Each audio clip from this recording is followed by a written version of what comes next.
Wham, bam. Thank you, ma'am. We are back. Here we are.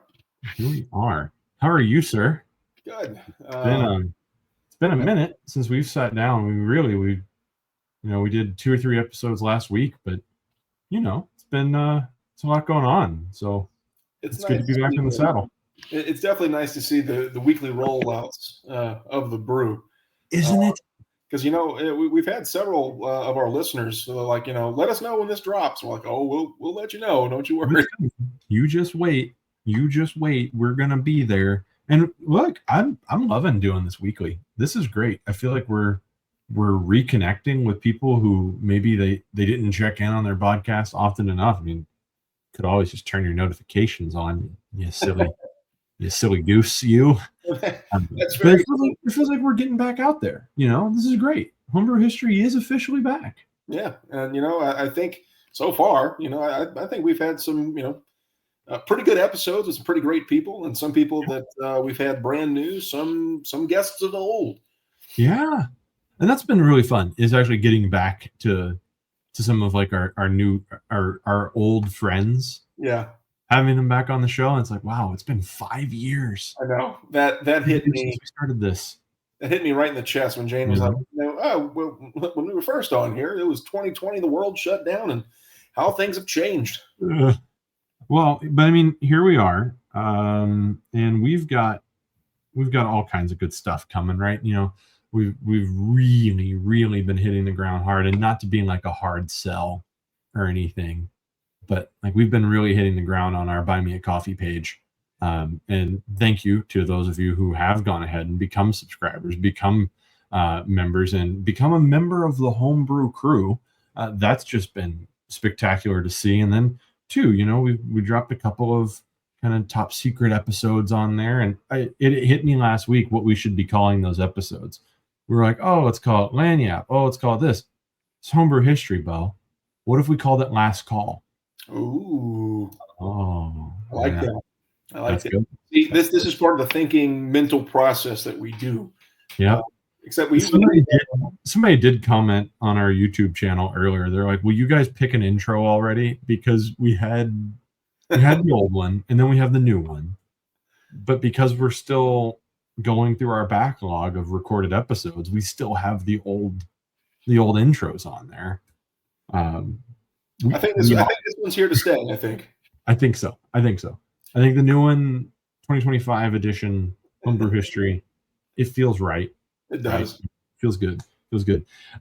We've got a guest on the show today to talk about, and I'm going to tease this really hard before we go to a quick early episode commercial break, to talk about the greatest movie of all time and who was in it and how it was made. Bo, you know my feelings on the greatest movie of all time. That's right. I mean, I danced to the song from this movie at my wedding with my wife. I was there. This is the single greatest film of all, and I'm not even going to tell him. Not yet. Not yet. I was physically present for Joey's wedding. Mentally, by that point in time, by the time the dancing started, probably not. Man, we drank an entire bottle of Four Roses that morning. Yeah, that is true, and I'm pretty sure. Well, I should preface. You drank half a bottle of Four Roses, and I got a sip. Yeah, because I'm almost certain the priest was like, "Don't show up drunk," and I'm like, "Didn't say but." I do remember that. So, before we bring our guest on, and before we get started with the episode, let's just knock out commercials. Yeah, let's just knock that out.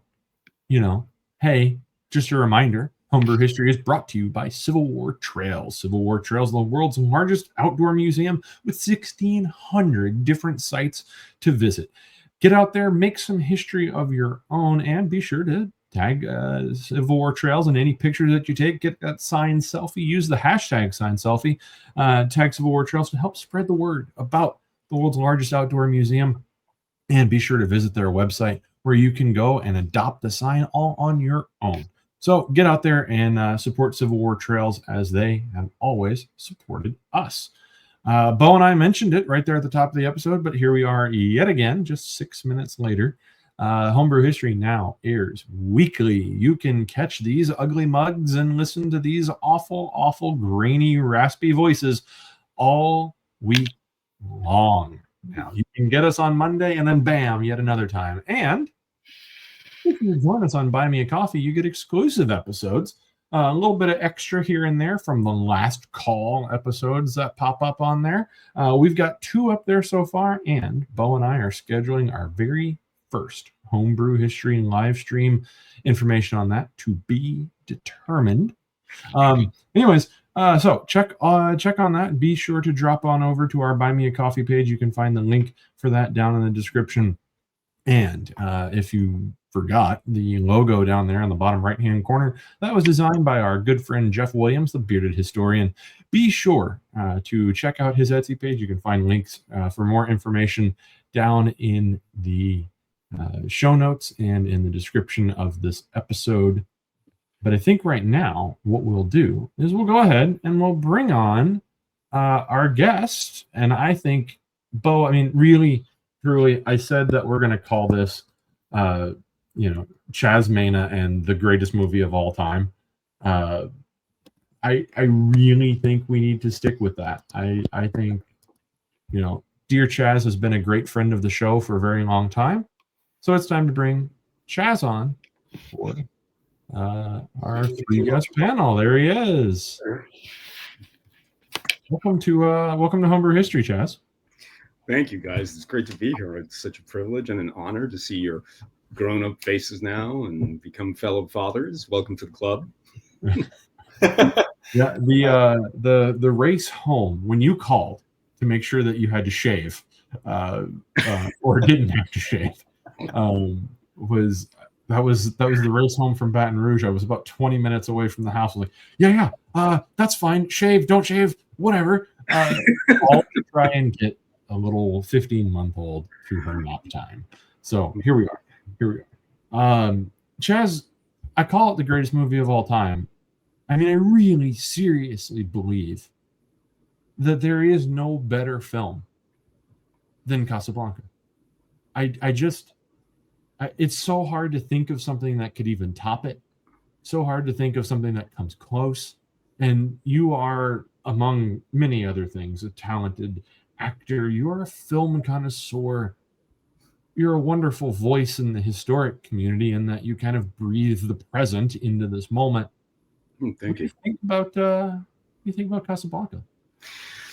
There's so many things to talk about. By the way, it's the most talked about film. Only second to only Citizen Kane is second to it. Mm-hmm. Citizen Kane, the way it's shot, the way it's plotted, the tempo rhythm, these were innovations from the Weimar Republic's age of film, which was arguably the most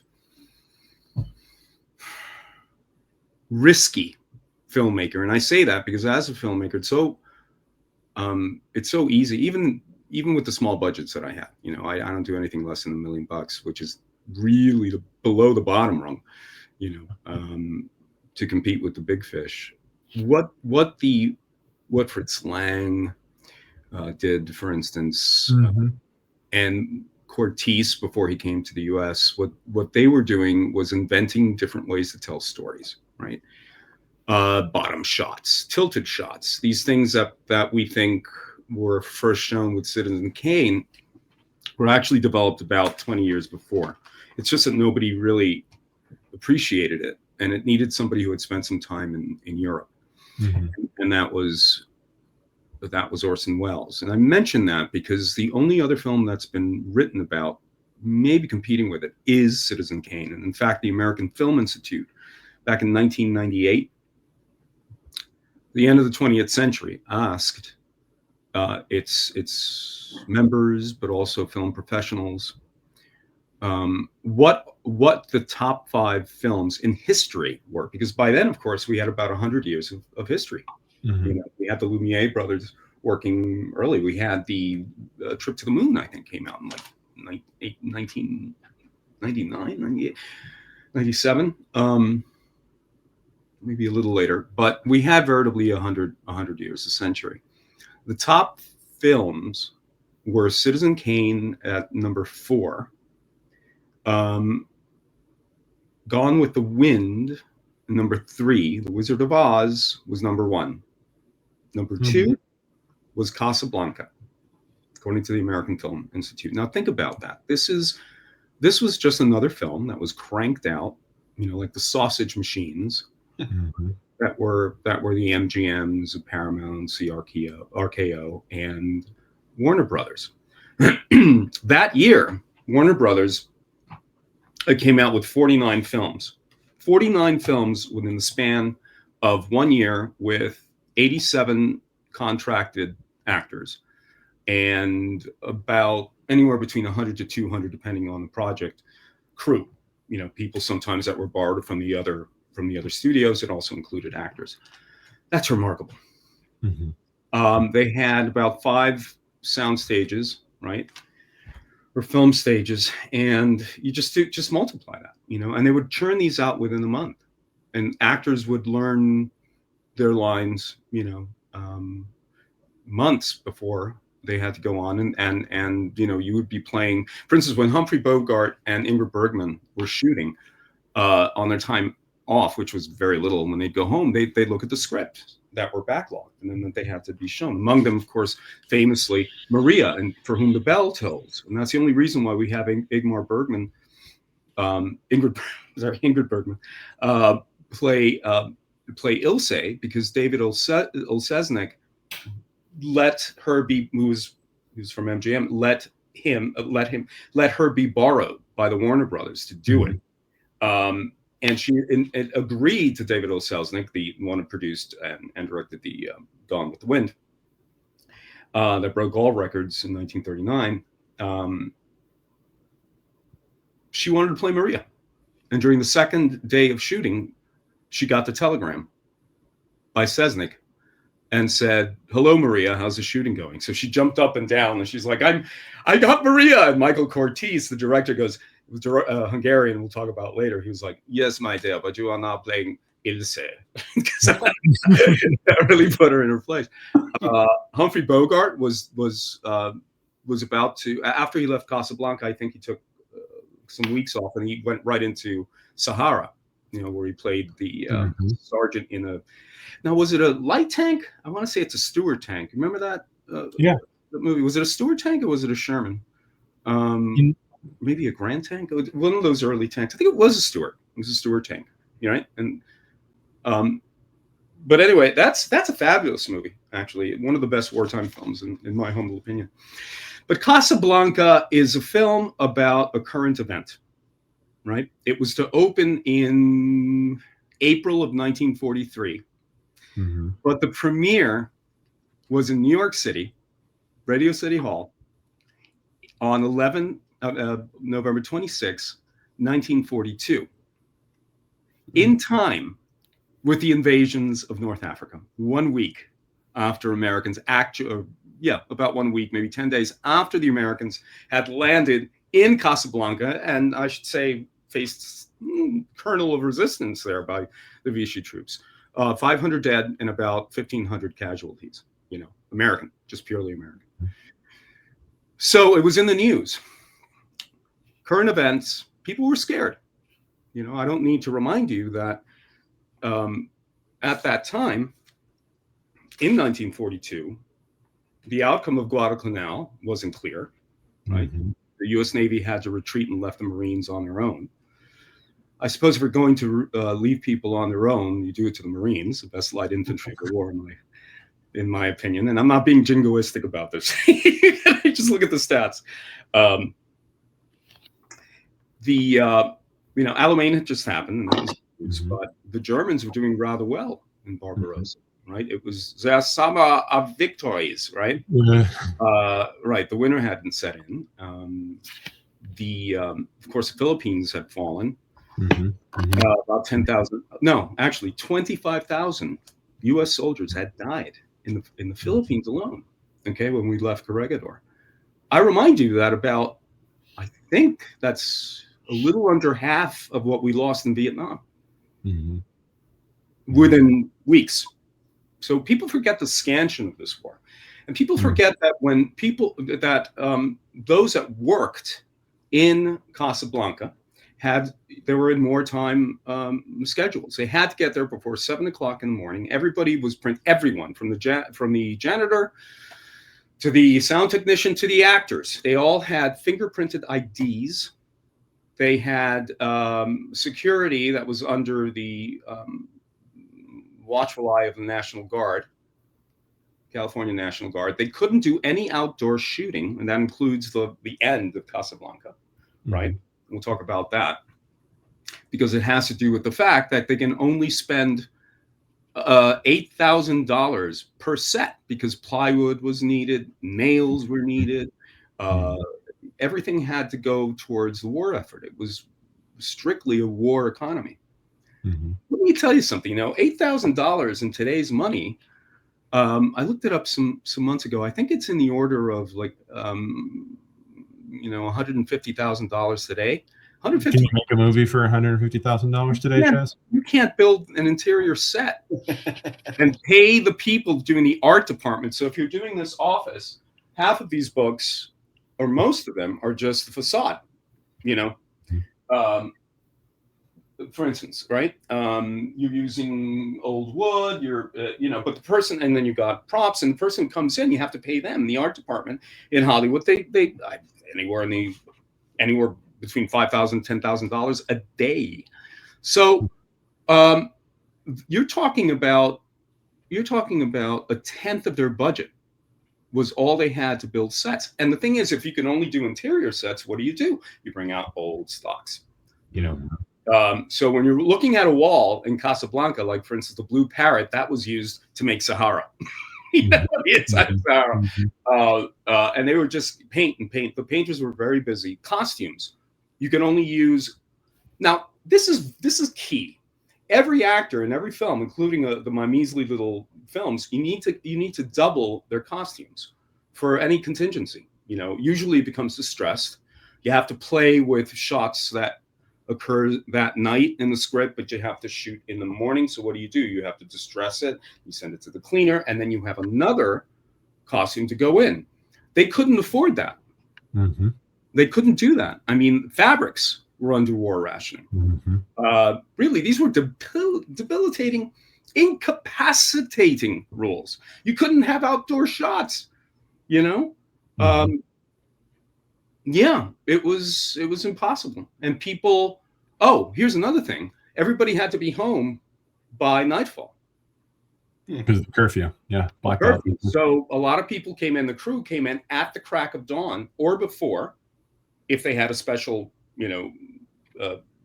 safe pass to get into and be ready to admit the actors who would come in at 6 o'clock in the morning whenever the sun came up, and they had that whole day. So they were rushed, and wonderful things happen when you're limited. We forget that. Excess breeds complacency, right? In all things. And that'll be $5. That's free. Now, what I want you to do is set the stage for that opening narration, because we kind of talked about it. We put all this in context, right? Is this is happening right here in the very early months of the war.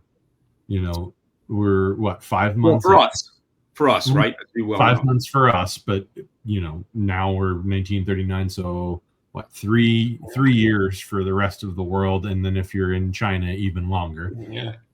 True. But for the United States, we've been in the war less than half of a year, and yet, as you just mentioned, we're already seeing the effects of the war effort and the total war mentality on the filmmaking industry and the world. So what's that opening narration quite like, Mr. Mena?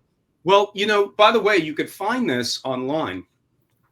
It's so important to us, and in reasons that I'd like to get to later on. But you can find the script online. It's public. It's considered public access, which is remarkable. I don't think there are many scripts like I suppose Citizen Kane, because it's used in studies. But at the beginning, since it was a current affair, they wanted to bring people up to speed, especially Americans, as to see what had happened so far. What was the zeitgeist to borrow a term of the enemy at that time. and now one of the leaders of the free world, thank goodness. So they wanted a movie tone. They wanted to copy the movie tone narrators, if you remember. Americans land at Guadalcanal, the first campaign of the American War, blah, blah, blah. It was that type of, and it had to be that way because the microphones weren't as good as ours. And that's why what you hear is the top 10 or the top third of a voice. So they had to put on this, I think, an imposing read. So that's what they wanted at the beginning and it's like the perfect exposition, because that way you don't have to worry. It's part and parcel of their audience's life. That's what they did, right? They had to bring everybody up to speed. You would go to the movies and find out, how are we doing, right? So at the beginning, you get the revolving globe, and then it focuses on the Mediterranean, and it goes, with the coming of the Second World War, refugees streaming from all the corners of Europe toward the freedom of the New World. All eyes turned toward Lisbon, the great embarkation point, but not everybody could get to Lisbon directly. So a refugee trail sprang up, and then you see the last of the films that the Third Republic of France is showing. Right, where those long walks, you had enough time between the invasion of Germany to the occupation to give that and include that for these very self-same movie tone coverage. From Paris to Marseille, across the Mediterranean to Iran, then by train or auto on foot across the rim of Africa to Casablanca in French Morocco. Here, the fortunate, and then you spring to these actual people who had been refugees. Mm-hmm. Mm-hmm. The cast of Casablanca, from everything from a walk-in to Humphrey Bogart, 112. There were only 3 actors who were native-born Americans. Wow. Let's think about that. One of them is that guy. Actually, I think that's 2 of them right there. Right. Well, that's true. But it was Humphrey Bogart. It was the stepdaughter of Jack Warner, producer, mm-hmm. who plays the young wife who has to give up her honor in order to get, in order to leave Casablanca. She's got to sleep with Louis Renault, right? And then, of course, the famous gambling scene when she gets out, because Rick, Casablanca, Humphrey Bogart's character, doctors the gambling in the roulette wheel, as is still done all over the world, I suppose, and they make their money to pay for the visas to leave. Mm-hmm. And so these people are looking up at B-roll, which were the only flying planes that civilians could fly over LA. There were the Lockheeds, the early war Lockheeds, with a vertical. That's why you get these linked vertical, because later that design is given to the military. But they're all looking up. Here the fortunate ones, through money or influence or luck, obtain exit visas and scurry to Lisbon, and from Lisbon to the Americas. But others wait in Casablanca, and wait, and wait, and wait. And then the narrator's voice fades away. Boom! We are in the given circumstances. Mm-hmm. And these characters that you see, these featured players that you see with the accents, as bad as, as we're taught in Carnegie Mellon, we're given phonetics, and these people were taught phonetics as well. So you, instead of hearing a Nazi talk like that, you have Conrad Veidt, mm-hmm. who was a German star, whose wife, who was of the Jewish faith, was about to be arrested. She had lost her job because of the Nuremberg laws of 1933. Conrad Veidt was to have run the German film Bund, as per Goebbels's decree or decision the blessing of der Führer, and brought him to his office and offered him the job. Now, his wife had already lost her job, right? She couldn't work in Germany. She was a pretty good actor by all, and she was an upcoming star, somewhat younger than Conrad Veidt. Great promise, but she was Jewish, and she couldn't work in Germany. And he said, "Well, Mr. Goebbels, Herr Goebbels, I need to take this home and speak to my wife." And he said, "Yes, we know about your wife, and we can work around that." And he said, "Well, I thank you very much." And he goes home to his wife and he says, "Start packing. We leave on a Paris train tonight." Which brings me to my second point. That description of how refugees left, beginning in if you take the war against civility, against civil rights, and that's the way I like to think of World War II. A country engages in war against its own citizens. I don't know if that rings a bell now. But in 1933, the Nuremberg laws were such that you had a whole generation of within those 10 years, you had German artists in painters, writers, actors, especially actors, right? Because we're talking about mass media, radio announcers, the whole lot. They wouldn't go necessarily to Paris that early, you know. They would go anywhere where there was, you had the German-speaking market. So a lot of them left for Vienna. But by 1938, the Anschluss, the annexation of Austria happened. Well, no problem. We'll go to Prague. Between 1938 and 1939, we know what happened then. Right? It's a state and land, but that's all right. That's the yokels. You know, they wouldn't dare come to Prague. 6 months later, they invade Czechoslovakia proper. That's it. You can't work, so you come to Paris.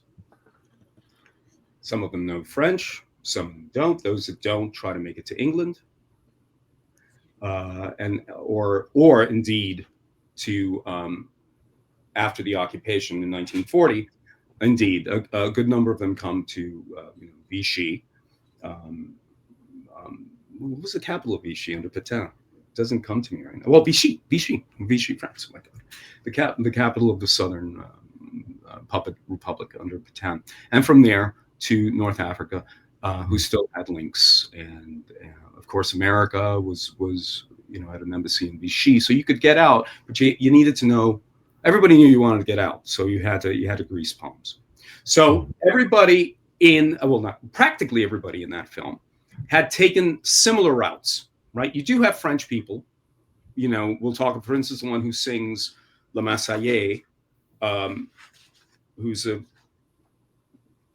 her last name was Lebeau. She was actually married to the croupier, the man who runs the roulette, and he was a household name in France. And what happens is that she was 17 years old, and she marries Marcel Dalio, who comes out in the Grand Illusion, in A Day's Feast. If you've gotten a chance to see that. No, I'm sorry, A Day in the Country. You should see that. These are classics of cinema. And by then, along with Louis Gabin, who's considered the Bogart of French cinema, these are the household names of actors that everybody knows. Marcel Dalio was Jewish, and his wife Lebeau was not, Madeleine Lebeau. So they were able to get out, and they board a ship, they come to Mexico. When they also Veracruz in Mexico was another port of entry. So they go to Veracruz, and it turns out that the passports they bought were counterfeited, so they couldn't come into Mexico. They found a way to board a train in Mexico, train all the way up to Canada, and from Canada they found a way to come to California and to get work, and to work on their English. And they would arrive, and there was a thing called the European War Fund, headed by Varcal, who gave up her house in Hollywood. She had come over in the 1920s along with Garbo. She became a writer, the most well-paid woman screenplay writer who wrote Queen Christina, of course, for Garbo. She wrote Garbo is Garbo because of Salke Viertel. Salke Viertel opens her house to these refugees that come in. She was Czechoslovakian, German speaking, and she offers her house as a network of, to help find these people work, right? Anything from a stand-in for somebody, if you looked like Gary Cooper, why you could be his stand-in, to a bit part, to background actors, which were called extras at that time, a heinous term that's not used now.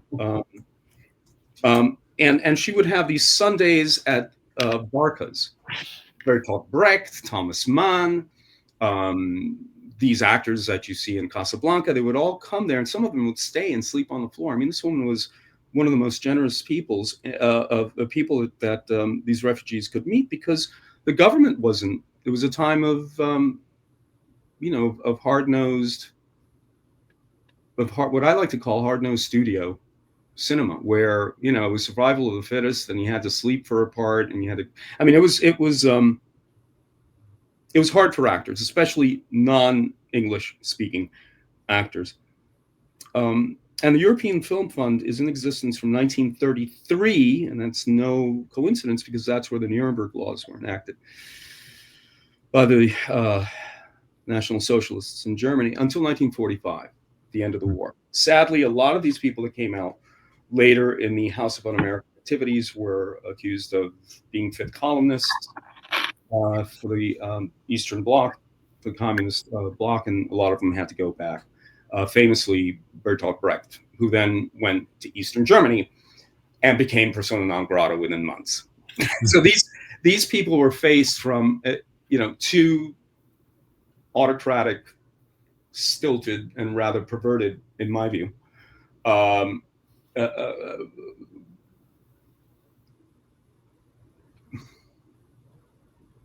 you could be fascist of the right or the left. We're learning that now.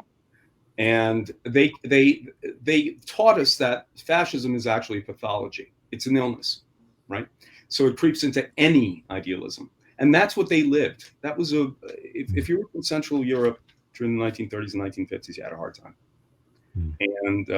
And it's, a lot of these actors, they just wanted to live. They wanted to act in their profession, Sorry for the pun. And Casablanca is an opportunity for them to be given roles and lines. So a lot of these people learn their lines phonetically, right? We can talk about them later. But in this long way, I think I've covered the fact that the beginning of Casablanca is a current affair. It tells you how people left Paris after the occupation. And it neglects to say that great migration of artists occurred in 1933 with the Nuremberg laws. So Chaz, and this is something that, I don't know, it just kind of makes me laugh a little bit, because I think any artist out there will say that, specifically like music artists, for instance, they say, I've truly made it as a musical artist when Weird Al Yankovic makes fun of my song. Casablanca, Citizen Kane, both of them have pieces in the animated series Family Guy, and they do. I Family Guy is my comfort show, so I put it on at night. And I not too long ago actually came across the episode where they were kind of poking fun at Casablanca, and there's one scene where Peter's he tapes over Citizen Kane. and he tapes over it, and somebody gets it, from an old, Blockbuster store. And they, sit down and have family, movie night, and the opening scene of Citizen Kane, he's got the snow globe and he drops it, and it just brings out this whole mystery.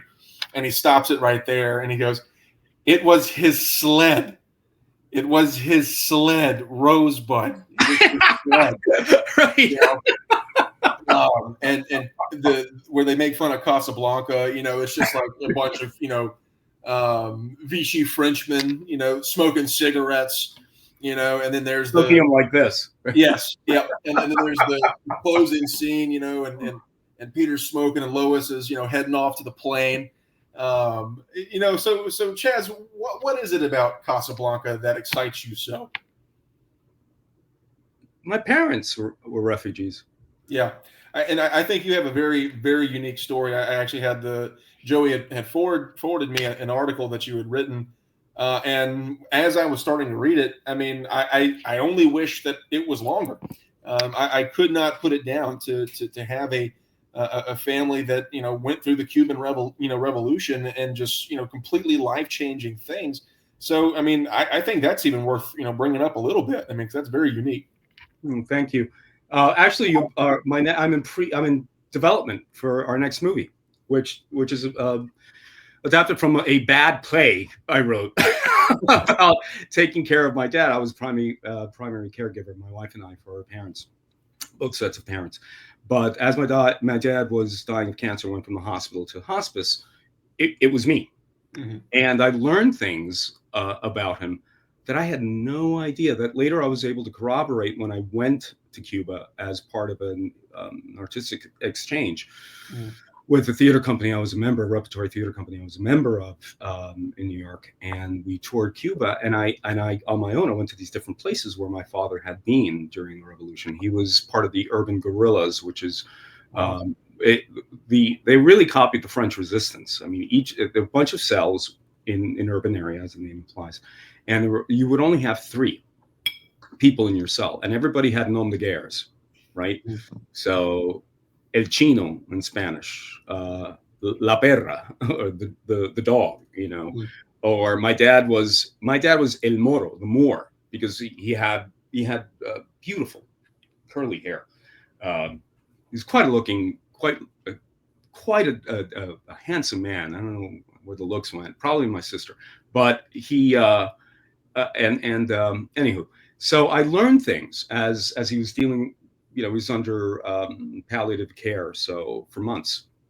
So he was out, and he would come in and out from the world, from reality, and he'd grab the corner of a sheet and say, "Hey, listen, here are the keys.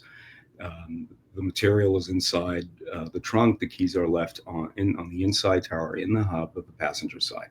Things like that. That these little details he never told me, because he suffered from PTSD, having been active and having participated in one of the major pitched battles, Santa Clara. And then, of course, he was going to be sent to a re-education camp because he wasn't a communist. And he didn't believe in the centralization of the Cuban economy, which led to dire poverty and never got out of. It never worked, and he foresaw it. And economists all over the world, including Marxist economists, said, this can't happen in Cuba. It simply won't. And it didn't. And, that was enough to get him arrested, and somebody found out, and he had to leave overnight. During dinner, he got a phone call. 8 or 9 o'clock, he had come home from teaching class. My daughter was 7. Oh, that's funny. My sister was 7 months old, and an anonymous call said that, listen, Mena, they're coming to get you, and send you to a re-education camp, which could mean 6 months, a year to 2 years. It was an innocuous term, actually, to get rid of your political prisoners, and sometimes they had accidents in these education camps. So, my father, he had just gotten a house. He had bought a house. He had a small car. I mean, he was starting his life. He was getting his doctorate and had to leave overnight, drive to Havana. Luckily, he had a visa without anything, no visa.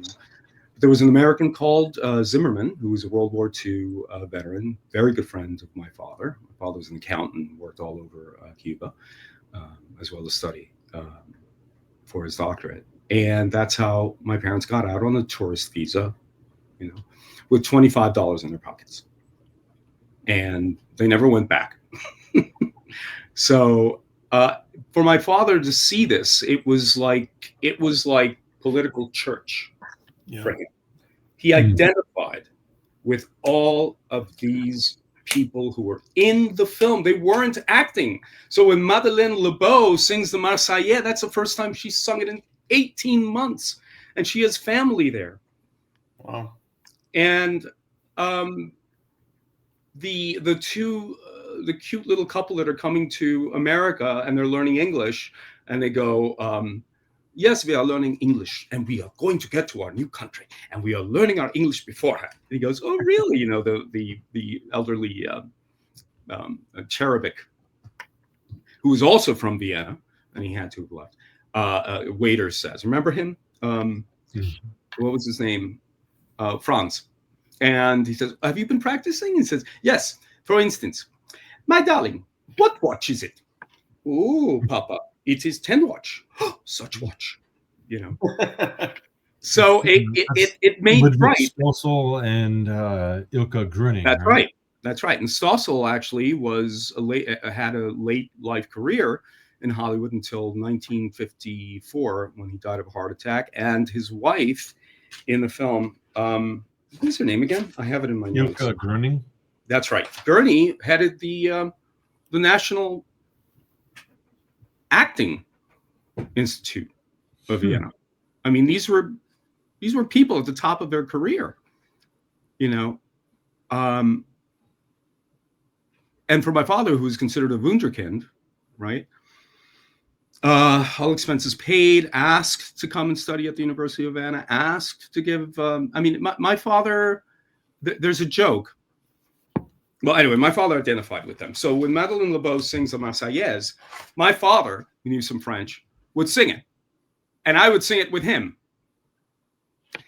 And we both stand up, and my mother would walk out of the room. She'd say, oh, my God, Casablanca again. No, I'm going shopping. And he would leave it to me. We would mute the volume, and we would put in the lines. My dad would always play Louis Renault, you know, the scoundrel. And I was, of course, a Bogart. And it was like a ritual. It was like going again to like political church. I went to the 80th anniversary of D-Day, of Overlord, and in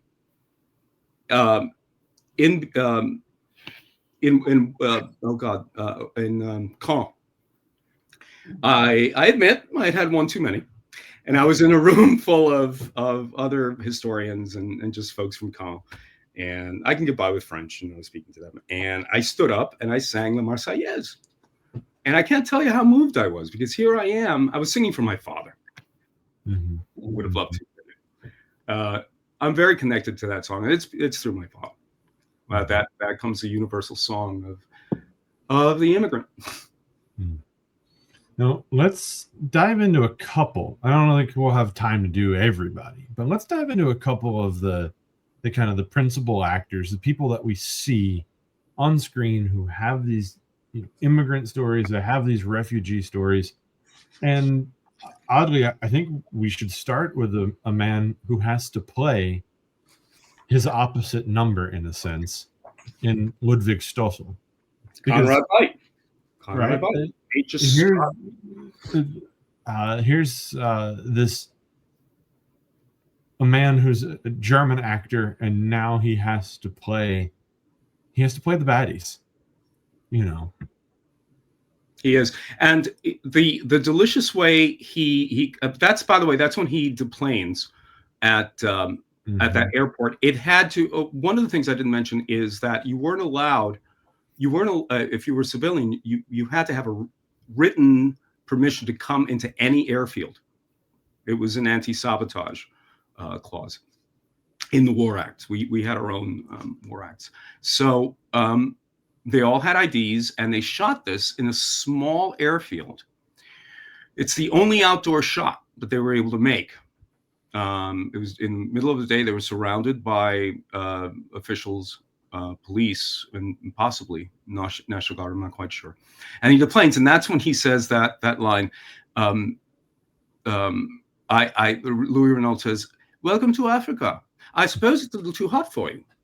And Major Strasser says, "The Germans have to get used to all sorts of climates," right? Every single laugh line, and there are many, is we can attribute that to the Epstein brothers, Philip and Julius. And that was one of them. And there he is playing Conrad Veidt, famously of the cabinet of Dr. Caligari. He was the monster, the hypnotized monster. Again, another major actor known not only in Germany, but all over the world.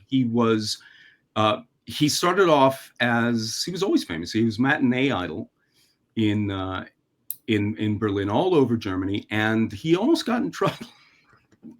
or at least he felt he was. They were going to arrest him because, as he was a matinee idol, the girls of all these towns, the young girls, 13, 14, and 15, in these German towns, each German town has an opera theater that doubles as live theater. Back then, now they're probably cinemas. A lot of them are cinemas. And he was, doing Hedda Gabler, say, Ibsen plays and Strindberg plays, and as well as German Romantic plays. Faust by Goethe. But he would look out into the audience, and they were all schoolgirls. And they were skipping school, So a couple, the schoolmasters would come in and took names to see who was skipping school, and all those girls got in trouble. And what he was afraid of is that they would take him as a pedophile. All these young ladies coming to see me. Can't we do something about that? It's actually quite fun. He was a very he was a man. He was a product of his father had died in the First World War. He was a teenager when that happened. When this happens, which means that he understands the cost of war. Again, his wife was of the Jewish faith, and he was able to get to leave Germany as early as 1934. He arrives in London, works a bit there, comes to Hollywood, and since he's in the industry, everybody knows who he was. He plays another Nazi in a famous movie with Tallulah Bankhead, another Warner classic. James escapes me, right? Underground. And he's delicious at playing these Nazis. And he's interviewed after Casablanca makes a splash, and people, indeed, all over the world know it. And they said, how can you possibly play a Nazi so well, being of German background, knowing what's happened? He says, but that's the reason why I played it so well. I know who these people are. They're frustrated nobodies that see an opportunity to make a name for themselves. Because frankly, they're unschooled, they're hateful, and they can't appreciate the finer things of life, like humanism. So we're dealing with people who were intriguous. They were part of the resistance, certainly the idealistic resistance of Germany in Vienna after the Auschwitz, in Prague. Indeed, in France, we remember, France's right was very popular. Around a third of France were better Hitler than Blum. Blum being the Jewish president of the Republic that was outvoted. It was voted out in the elections of 1938, I think, by President Reynaud, whose wife was a National Socialist, or ideal, bent towards that. And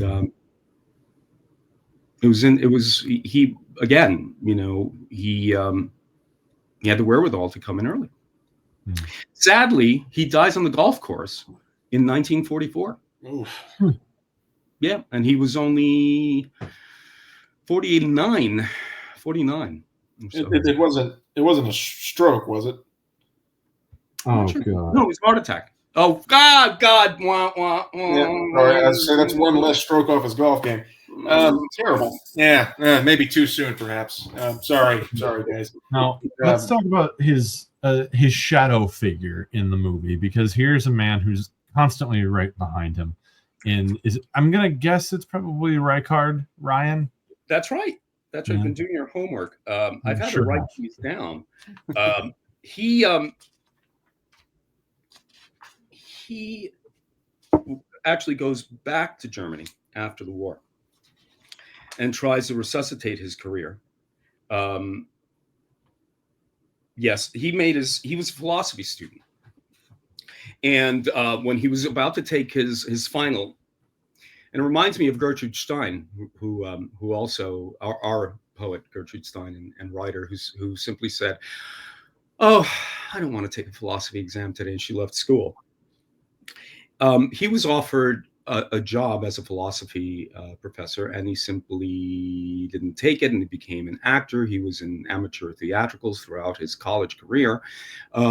Actually published a number of essays on German on German dialecticism, on Hegel. He was an Hegelian philosopher, and he saw what was coming. Also, he came late. He was able to get out late. He was under the radar, never expresses his views, and he kind of got out of Germany, being an old crazy philosopher who wants to study in France and publish something. But he was able to get out through France, and he didn't have much of a career. He played bit parts in the 40s, and then after the war, he goes back to Germany, and he kind of fizzles out. And he was in The Cross of Lorraine in 1943, a film about the resistance. But his last U.S. performance was in 1948 in a movie called The Foreign Affair. He goes back to Germany and ends up dying in Switzerland, and never really recovered. He always played similar roles like this one in German national theaters in Vienna and Munich also. The clerk, the bureaucrat, which is a hateful figure in German, in 19th century German and Russian literature. Now, what about Lottie? Lottie.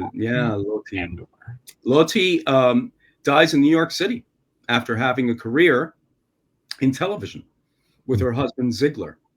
Now, she was of the Jewish faith, and she begged her mother and her father to leave Germany, and her wife's, I'm sorry, listen to me, her sister and their family to leave with her, to find a way to leave. She gets to America, and by 1945, by the end of the war, she finds out that they're all dead. They're wiped out, all of them. She's the only survivor in her family. She makes a career in New York City in the 1950s with the coming of live television, plays a couple of featured roles in those Hallmark movies of the week, and the other ones that were, oh God, what was the famous? The Westinghouse had a movie of the week, and then from there she played. I think her last performance was in Columbo. Oh no, forgive me. Her last performance, featured performance, is in a little movie called The Minuteman.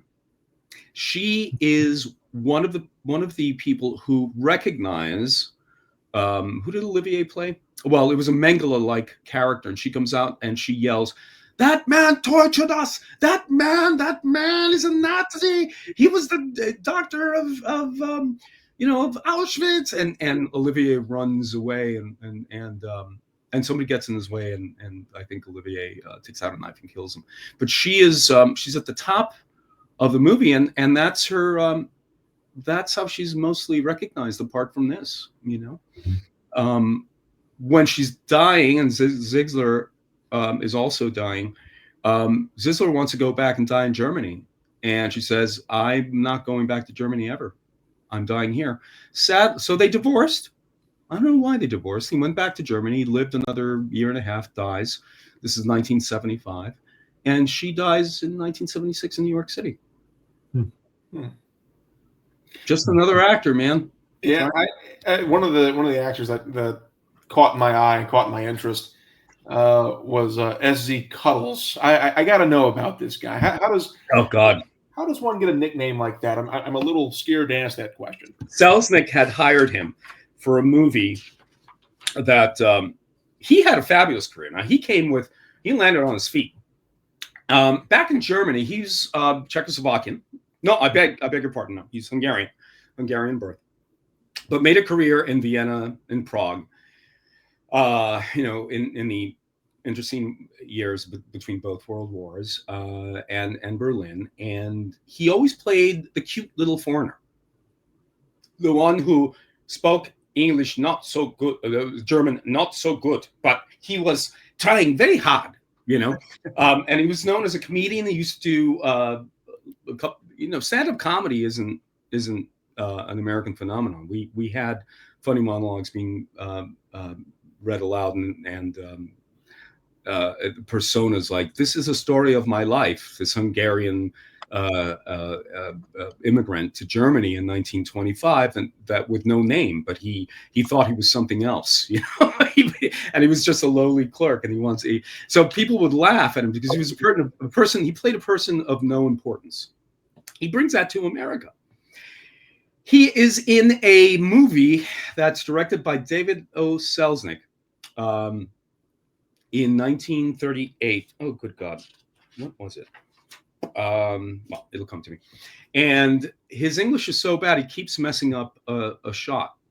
And a line like, we have to go, we must go, we have to, or something to that effect. And David Selznick says, cut.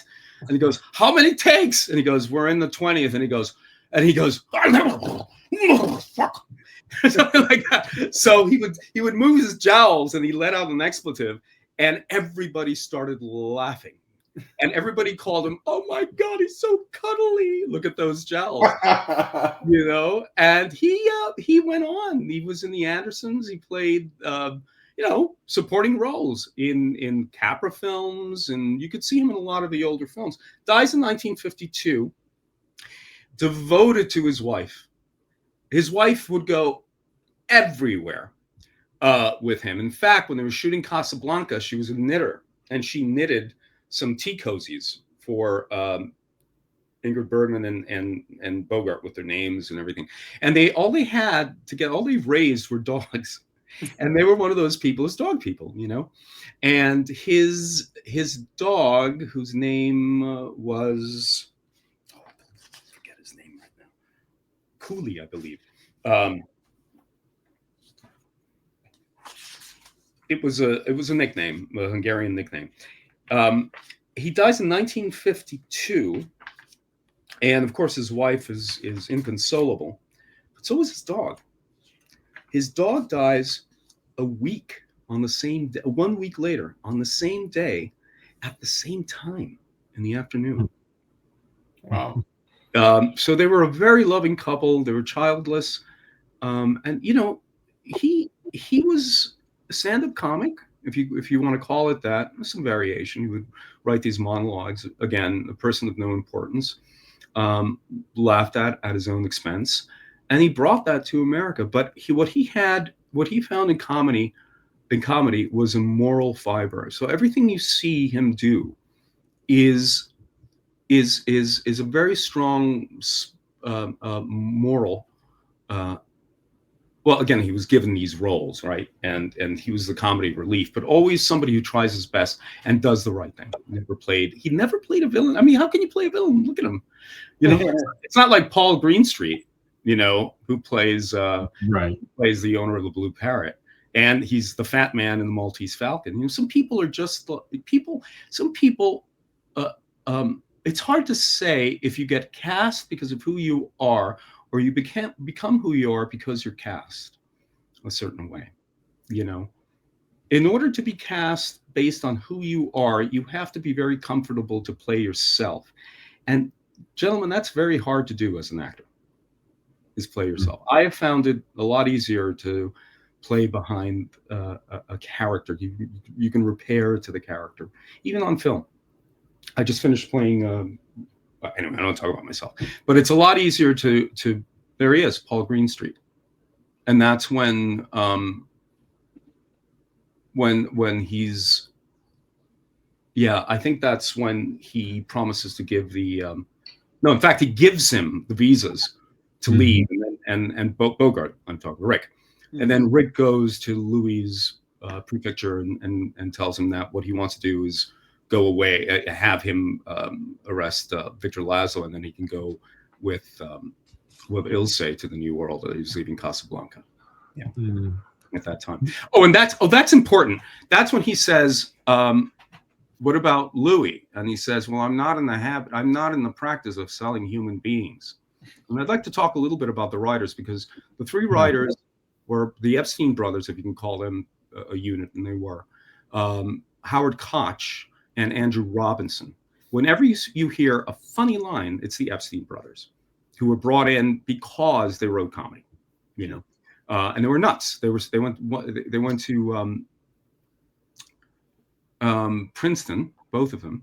They lived together. When one of them died in the 60s, it was like losing a wife, is how Julius called it. So whenever you hear a funny line, it's the Epstein. Whenever you hear a political line, it's Koch, who wrote radio plays with Orson Welles and RKO Radio. He wrote War of the Worlds, the famous War of the Worlds, with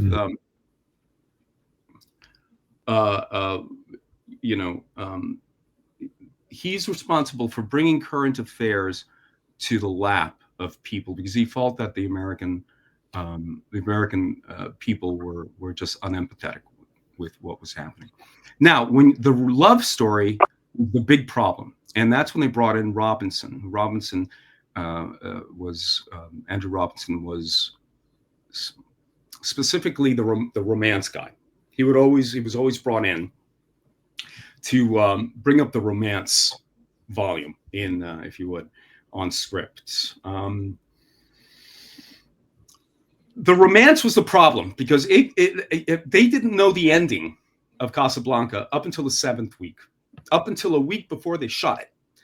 Bogart didn't know if he had won over, if he was staying in that scene, if he had won over Ilse, if Ilse was going to leave Paul Heinrich, who plays Victor Laszlo, if Victor Laszlo Victor Laszlo was always leaving, but if he was going to leave alone, if she stays with him in Casablanca.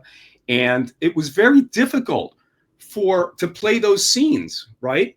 But that's why what you're seeing in Ilse's, in Victor Laszlo, in Humphrey Bogart, the actors behind those characters, is the actor who doesn't know if he's going to be able to win over Ilse. I mean, it's part and parcel of their performance. They're very worried, famously. They were worried. And Humphrey Bogart, who had just gotten renowned, I mean, he was known for The Petrified Forest, which he did in Broadway. That was the thing that brought him to Hollywood, with Leslie Howard, who said, "I'm only going to do this movie, Frank Capra, if you bring Humphrey Bogart, because he was so good." Fine, he gets a name, he becomes a studio player. And it's not until, and he does these silly gangster films. Well, Dirty with Angels' Faces is okay. I mean, he's a very good gangster. But he had to break away from that. And his breakout role was the detective in Maltese Falcon.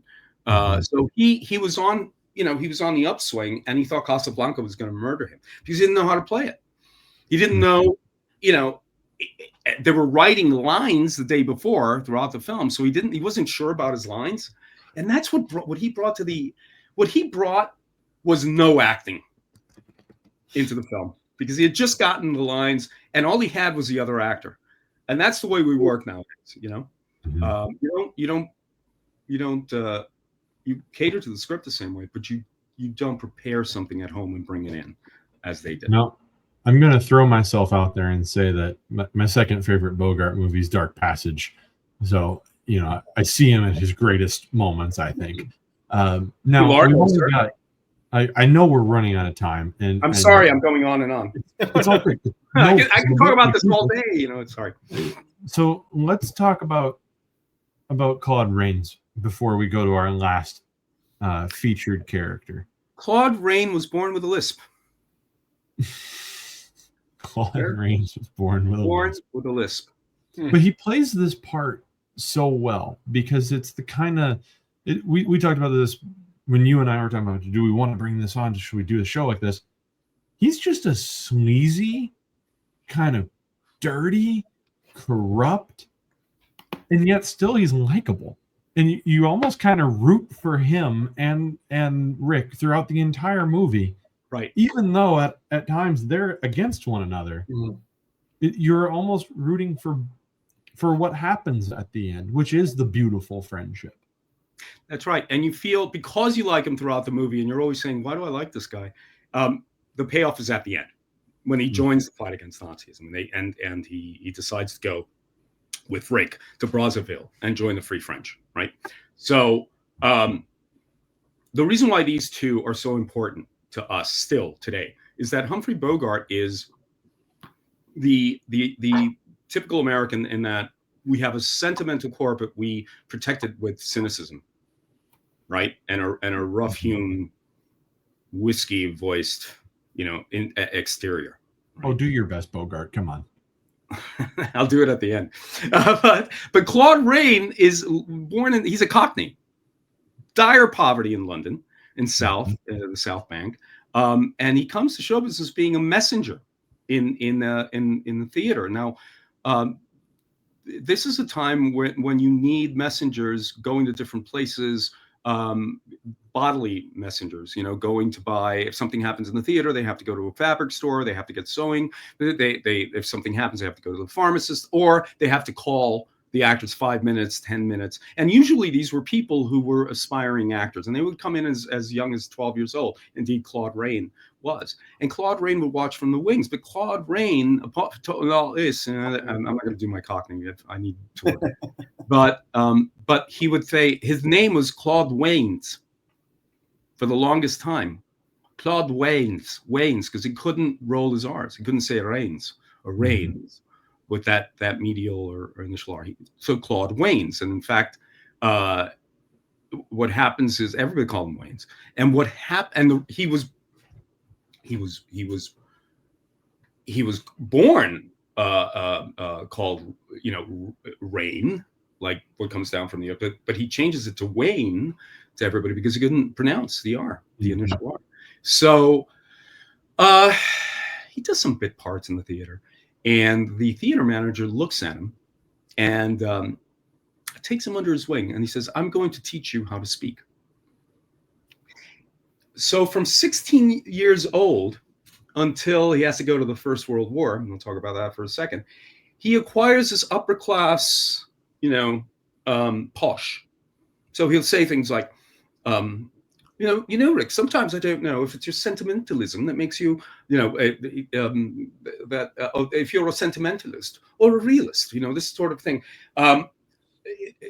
which works very well with the films of the time. But anyway, he volunteers for the First World War. Indeed, he sees a lot of action. He comes in 1916 before the Somme. He participated in the Somme.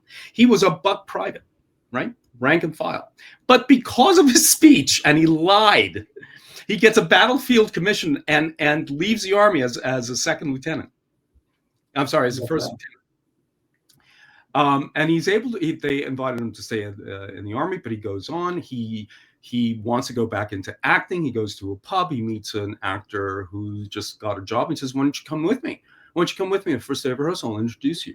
And from that, he becomes a mainstay of the London stage, plays classics, again, because he learned how to speak. And he stayed with the novelty of that,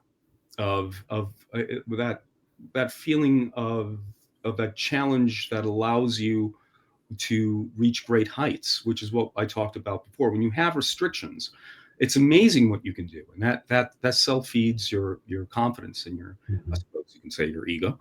But although you have to be egoless when you act, but he does that. His daughter becomes an actor later in life, but not a very successful one. She goes up to Dad, "Why can't I make this happen?" He goes, "Oh, Dad, it's very clear to me." He said, "Don't do anything. Let the camera record you.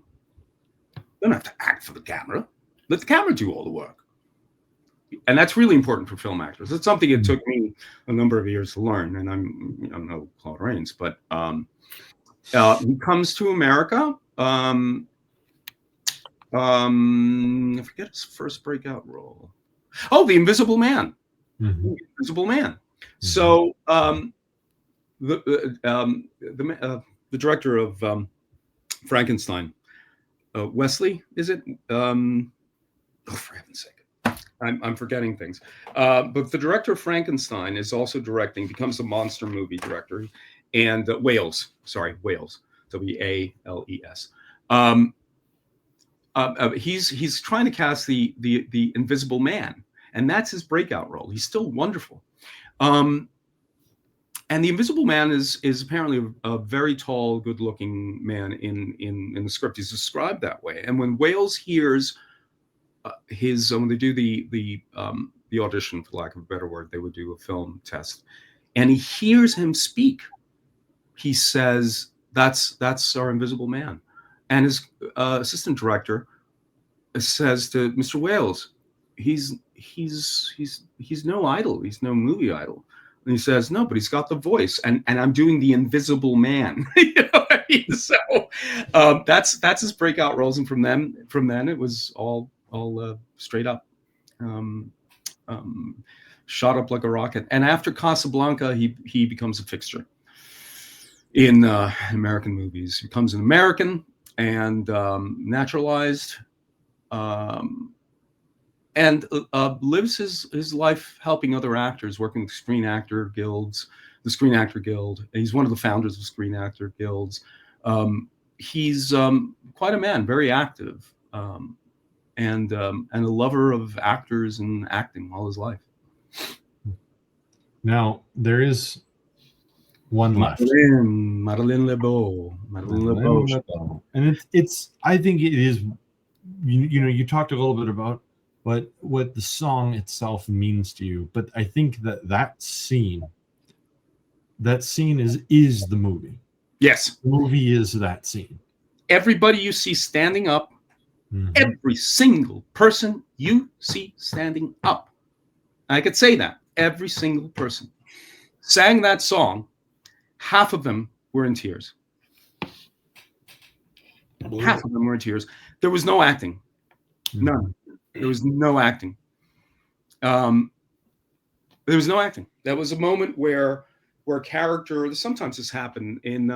I studied in Russia, and there's a thing called пересевание, which is a technical term when the role and the actor performing the role meets, and from then on, there's no performance. There's just пересевание. Another way of looking at it is that the actor acquires the soul of the character, of what the author, what the playwright, what the screenplay writer wanted to do with that role, becomes part and parcel of his soul and the actor's soul. Anyway, and not to get too heady, but every time I see that film, that's an example of пересевание. You want to live in your role, especially film. You don't want to be caught acting, because you know the camera picks up. And that still is wonderful. Thank you for bringing it up. What the camera does is record what you're thinking. You know exactly what's running through her eyes. She's not looking at the person, at the band, waiting for her cue. Look at where her field of vision ends. It ends about maybe 10 feet in front of her face. And she is back in France. She is remembering how she got out, what family members are left behind, what their life must be. The same things, frankly, that my father felt, for one. James Holland is a good friend of mine. And he brings up a phrase, he's awfully generous, especially to me. And he brings up a phrase that came up in conversation. Oh my God, I just name dropped, excuse me. But in talking to him, we realized that the 20th century was a century of the immigrant, of the refugee. And that's what I get from that scene, because I had it growing up, you know. Anyway, this isn't about me, but everybody in that shot were emotional, and you can pick it. Look at that scene again. You could see something in the air. Something palpable, you know, that these people were, they were suffering the trauma of having to leave, of having to. Just think about us having to leave and go to Germany now, or Finland, or a place where we don't know the language, and trying to work in our field. Very difficult. Now, Bo, you've been awful quiet, which means you must be thinking about your favorite time. It's true. Probably since the last time that all three of us have talked, this is probably a newer segment. And it's really not new at all. But Chaz, when it comes to Casablanca, when it comes to the film industry, there's a term that I've kind of coined here called boohickey history. So is there any sort of boohickey behind Casablanca? Is there something that people misinterpret, people get wrong? A myth about Casablanca or the film industry you wish to dispel now?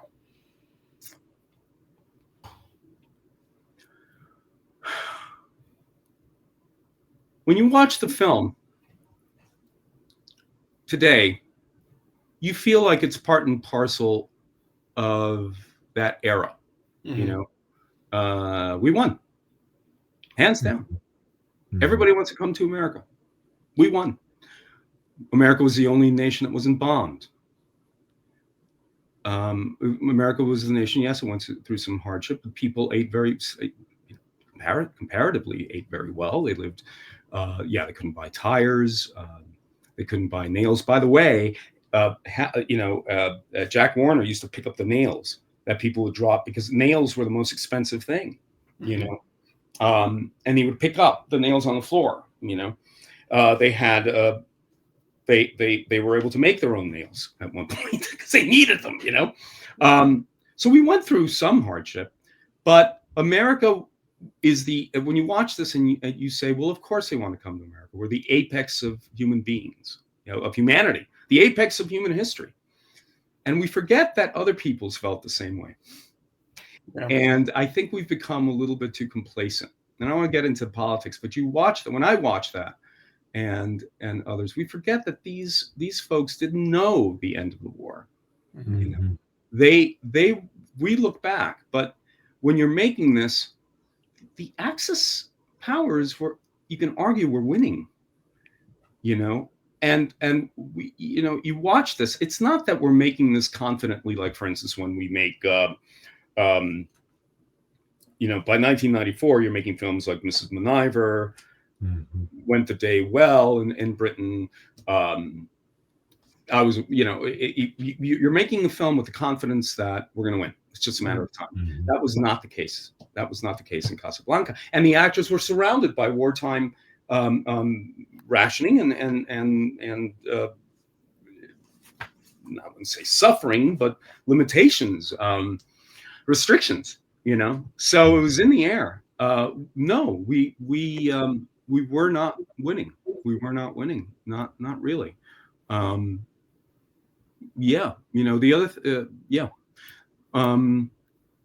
Really, that's all I have. I can't think anything boohoogie because from a film practitioner, and forgive me if I'm going on about this, but it is the perfection, the form of perfection. I mean, look at the lighting in that. Look at those stills that you just came in. The DP for that film was a portraitist.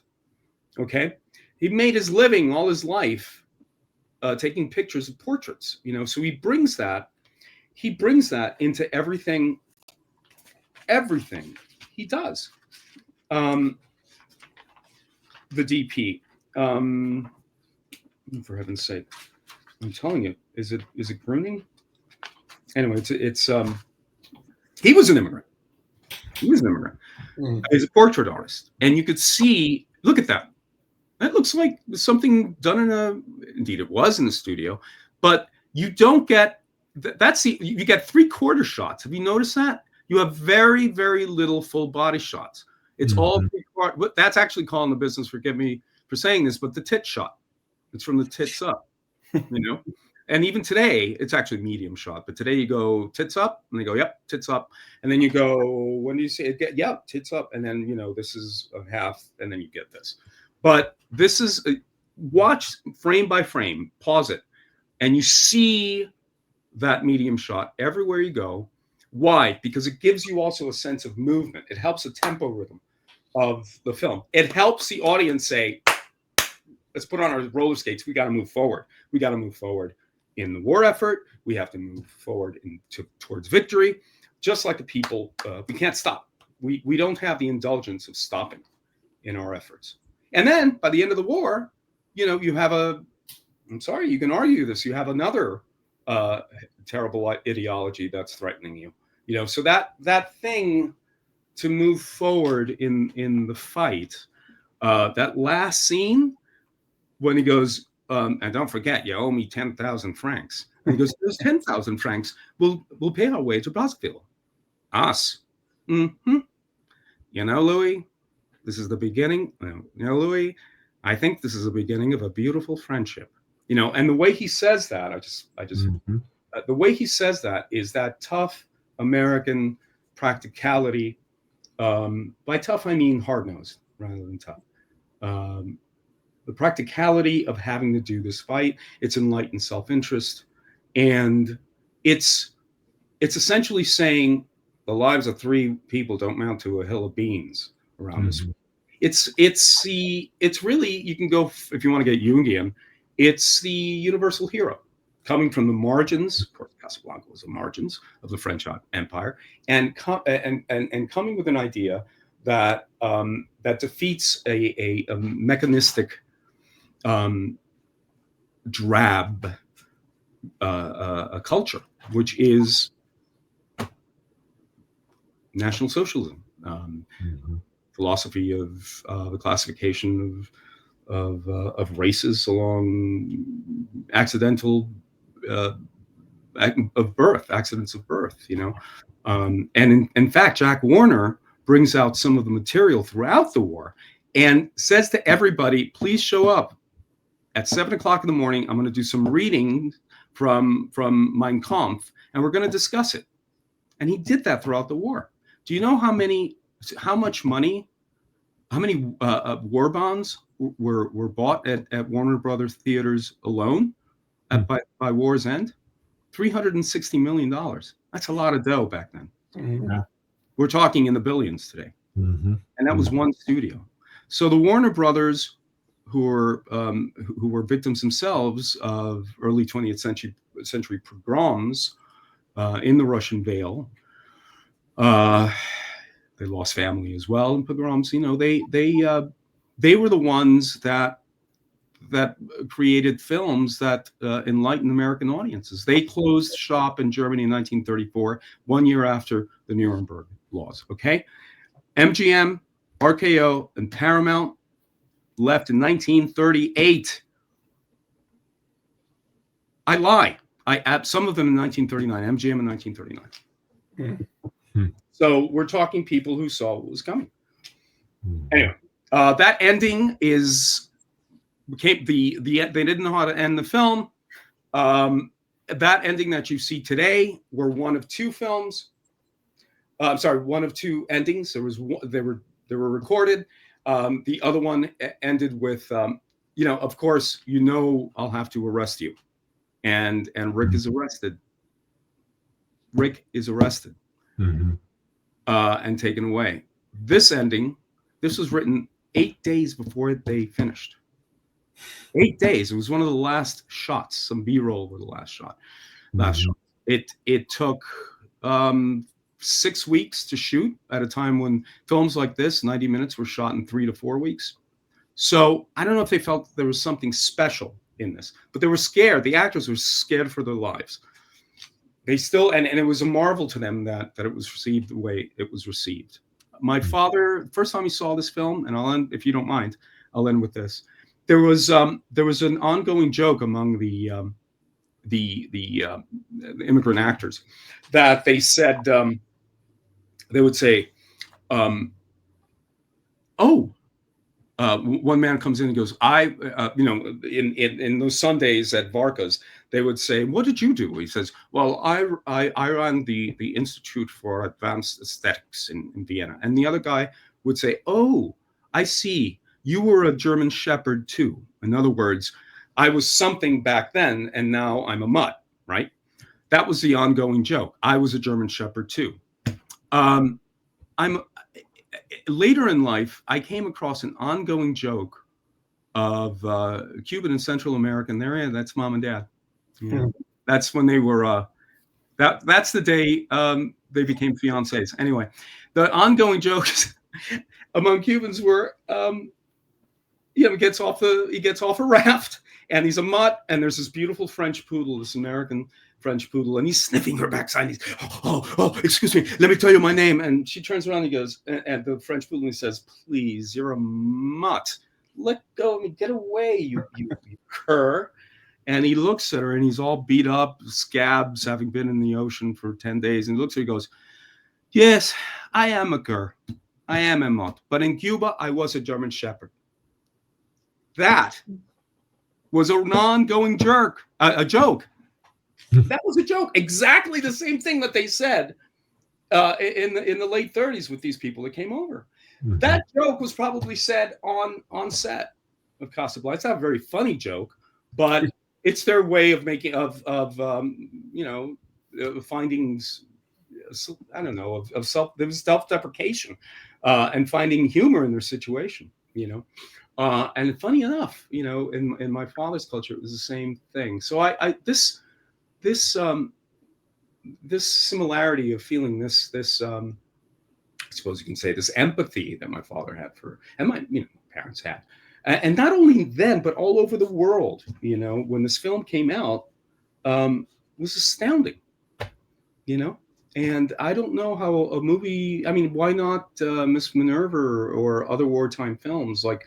I was a Nazi spy. I'm sorry. I was a Nazi spy, or The One That Got Away, or there are a lot of films that were war related that just passed on. We even call them propaganda. We don't call this propaganda, do we? Because it links into the American myth that this is a place where you can make your life anew, and that the lives of three people in our culture does amount to a hill of beans. Yeah. That's a great way to end it right there.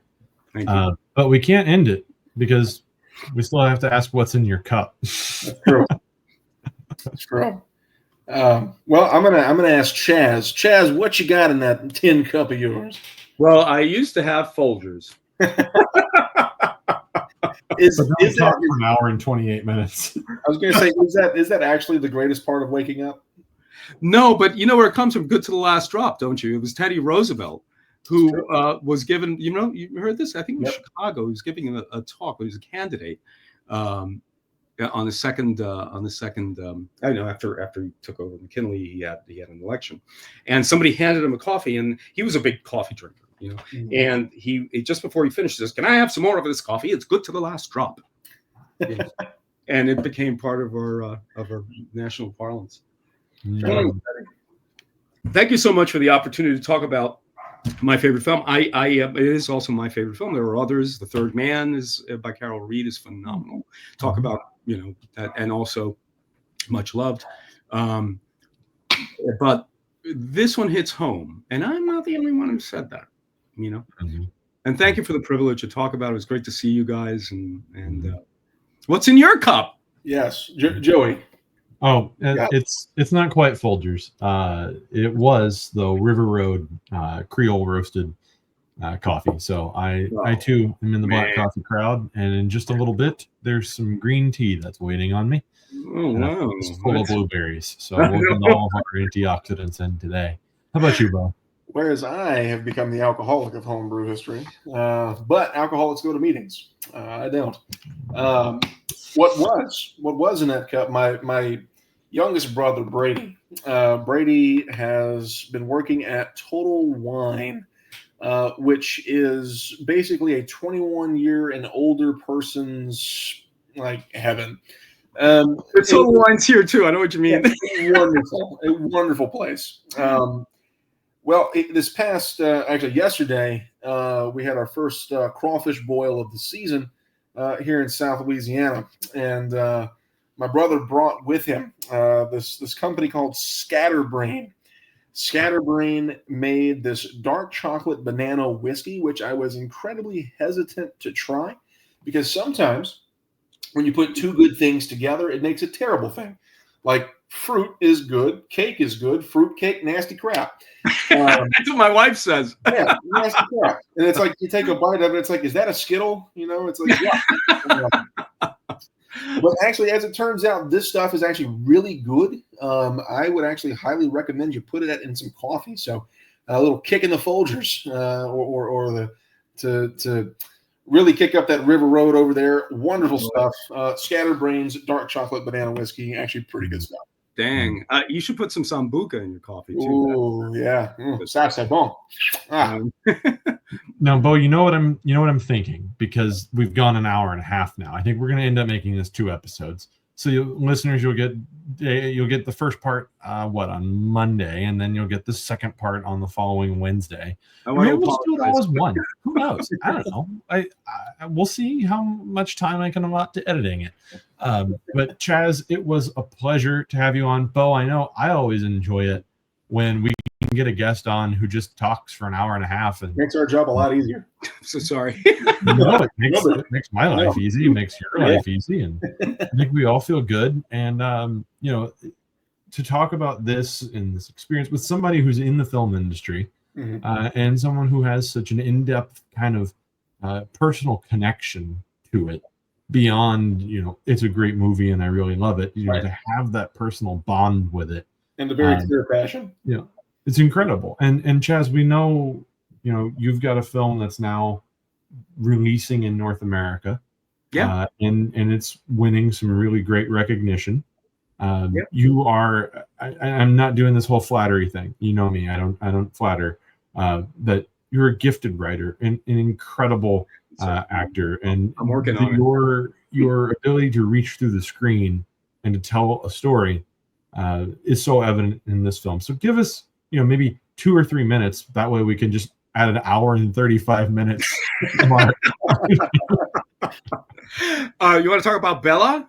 Just for a second. Yeah. I mean, where can people find it? How can we, how can we support you, and how can we, watch it and see more from Chaz Mena?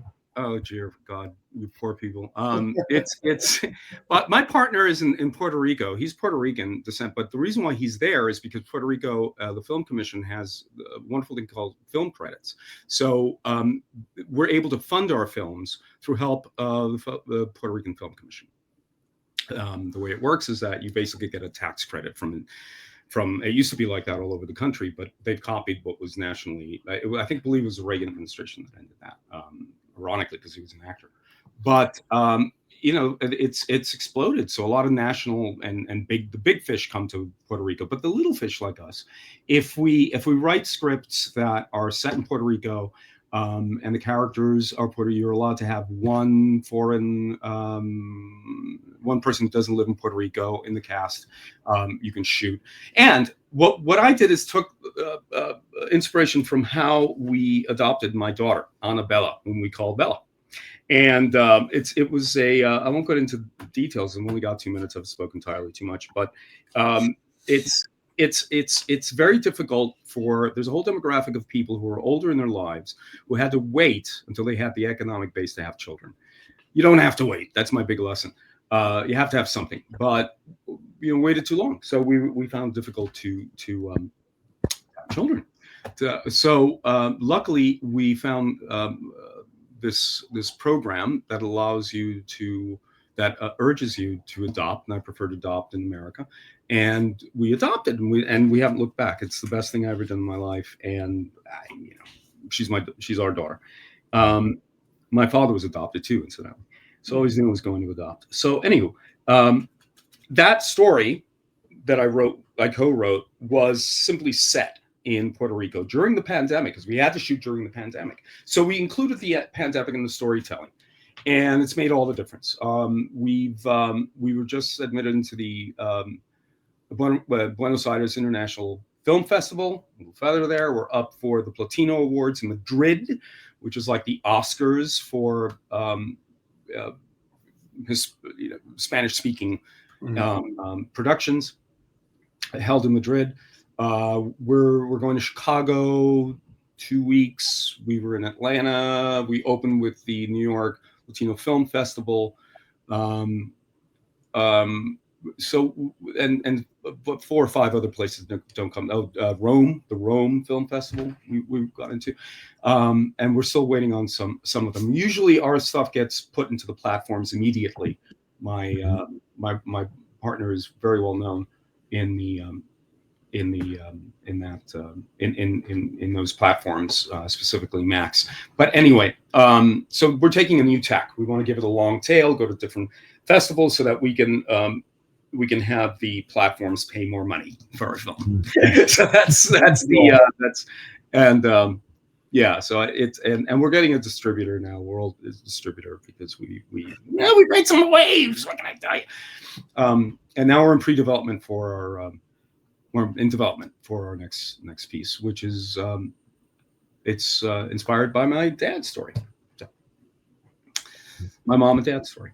So that's it. Can't wait to see that, and to see Bella, and to keep seeing the great stuff that comes from Uncle Chaz Mena, Homebrew History's original supporter. I think Bo, does he get honorary membership as a homebrew crew member? I think he does. I think so. I think Chaz is invited to the cookout of homebrew. I think. Yeah. Damn, I'm there. Well, you should see the case of scotch I've decided I was going to send you now. Oh wow. Oh well. That I know where that's going. It's going straight to Bo. Now, Bo, always a pleasure. Chaz, enjoyed this so much. I mean, just I know we went long. We talked a lot. We just got to dive into this movie. But I think not only is it a great movie, it's also a great kind of, it's an artifact in itself that is a product of the Second World War, about the Second World War, made during the Second World War, when the outcome was still unknown. And yet it remains this beautiful testament to the refugee, to and to quote Stephen Ambrose, it's like a love song to democracy. It really is. It's political church, and it's who we're supposed to be. Yeah, it's who we're supposed to be. And happy.